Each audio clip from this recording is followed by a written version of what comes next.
My name is Melissa, and I guess my journey started obviously when I was young, like anybody else. Grew up in a dysfunctional home.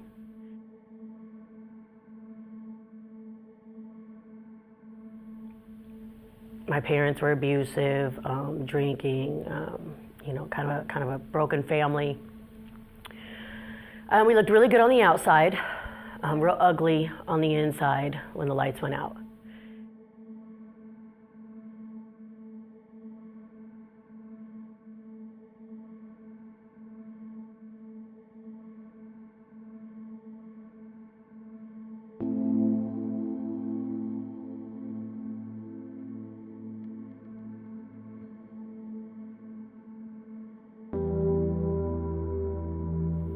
I was 12 years old. I was on a bus and I was attacked by two men, and that event changed the whole the whole dynamic of what my life was going to be for the next few years.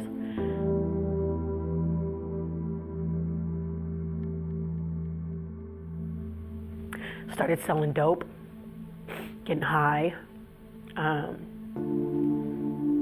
Got involved with some unmentionables. And it just escalated. I mean, I'd find myself getting in a little bit of trouble, then getting stable for a little while, having another kid, then getting in a little bit of trouble, drinking a lot, getting high a lot. That continued on till up to a few years ago. July 12th, 2014, my door was kicked in by SWAT team.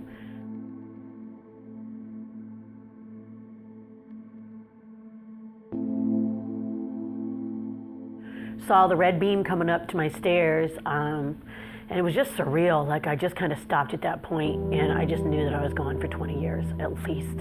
I knew what I'd been doing. I knew what I was up underneath. And they were in there with full battle gear. My kids were in the front porch, sitting in the corner, zip tied. My youngest, he was 3. I just knew that there was going to be a change, whether it was prison or whether it was a complete life change. There was going to be a change. I went downtown. One of the officers kept asking me. He was still trying to ask me if I sold dope. And then I had asked him, even though he wasn't a lawyer, about how much time I was looking at, and I just remember him saying that I didn't have a terrible record and they didn't hit the mother load. At that point, he had said maybe 6 months. And that just kind of stuck with me, knowing that if they found out more, I could be in a lot more trouble. And as that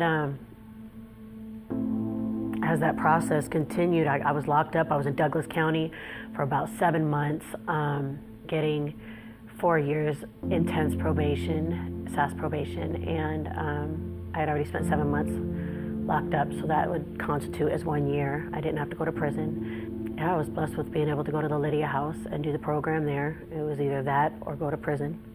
At that point at the Lydia House, I came across Michelle. She was one of the teachers. And she just had Jesus all in her. She had, those type of people that you meet and you're like, I need that peace. She had it. And I knew God was working with me in that time.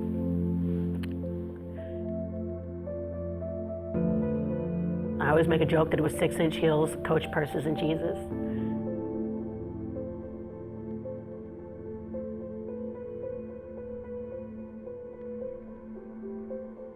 Usually the class that I teach at the Lydia House, I teach every Friday down there, I volunteer. There's usually anywhere from 15 to 30 women, just depending. I remember when Melissa walked in, she caught my eye. I could tell that she was done living the prior lifestyles. She graduated the program at the Open Door Mission, the Life Recovery Program, that summer of 2016. And Open Door Mission sent in a referral for Melissa to be a Chariots for Hope recipient. In that time, we received a phone call from Rachel. Well, I've been planning to donate a car for 2 years. I've been talking about it, and I just kind of was looking or just listening to different organizations. I was asking people from my church, where can I get involved? I just was really passionate about helping mostly single families or single moms.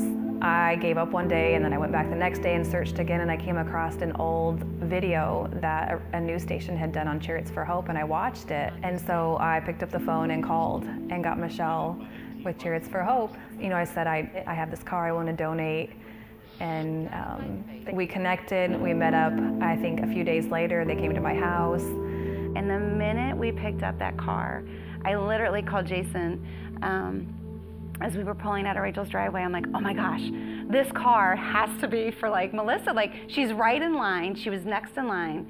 And just God's timing was just totally perfect with that whole situation. So August 31st, 2016, Rachel was there with her son to celebrate with us.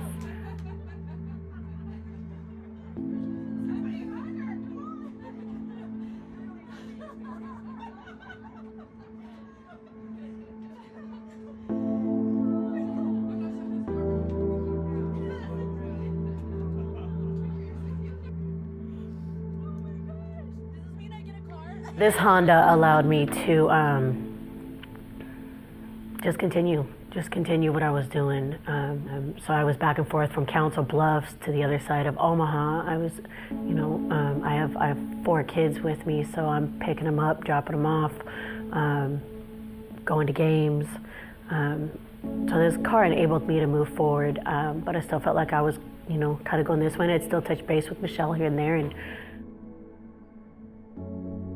I received a phone call 4 months later from Melissa stating that she was in a transition, that she kind of wanted to start maybe shadowing nonprofits, and just her heart was nonprofits. Her heart was wanting to give back and just be part of the community. And she asked if she could shadow us, if she could follow us. And so she came across this great program with the state and allowed her to intern with us for 6 months. And we had recognized quickly the importance that she was bringing for our organization. And her gift is giving back to these women and encouraging them and walking with them and picking them up and meeting them for coffee. And we recognized at the end of the 6 months, God opened doors for us to bring her on as staff.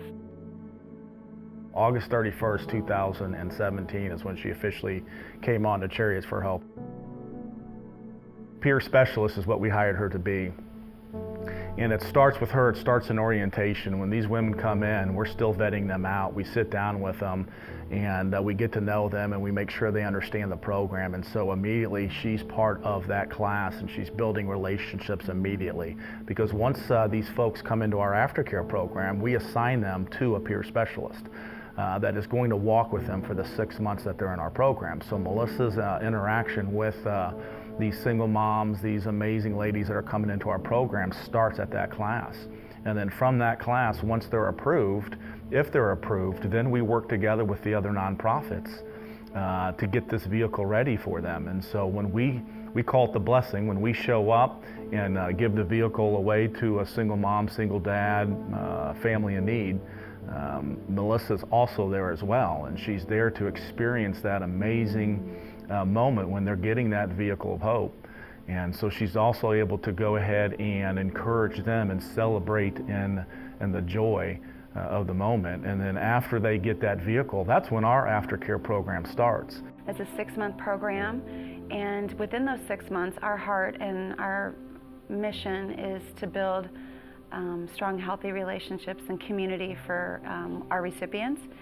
And in that process, Melissa is responsible for meeting with them monthly to go over a checklist, their budget, making sure that they're following our protocol for our program, but also just walking with, how can I pray for you? Meet me at church, meet me for coffee.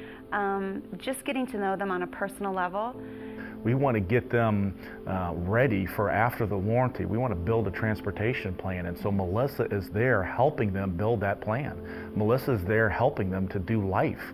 There's a lot of trials and tribulations that come their way during that 6 months that they need an accountability partner. They need somebody there that's holding their hand to help them get through some of these trials and challenges that they're facing, as well as making sure they stay on track and doing the things that they need to do to complete our program.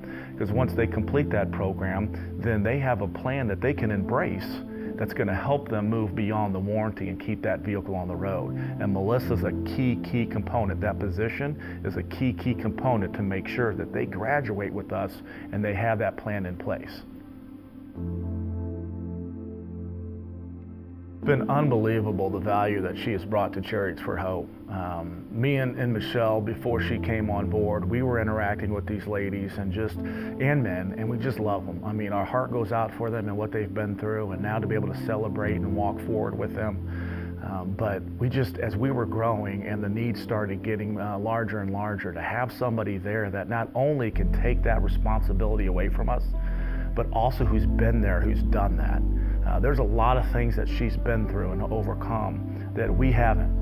And so there's a level of credibility there that's immediately connected with these ladies that she's serving. And so to have somebody like that, that's a voice, that's a promoter, that's a warrior out on the field every day, has been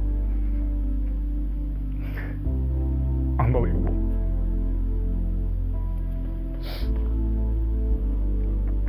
There's my crying moment, so cool. Yeah.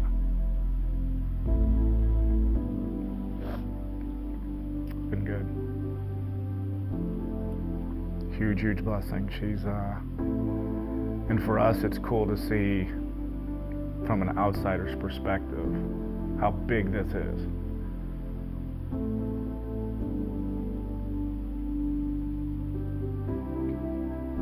How big it is for the ministry and how big it is for her individual walk, and how big it is for the recipients that are coming into the program.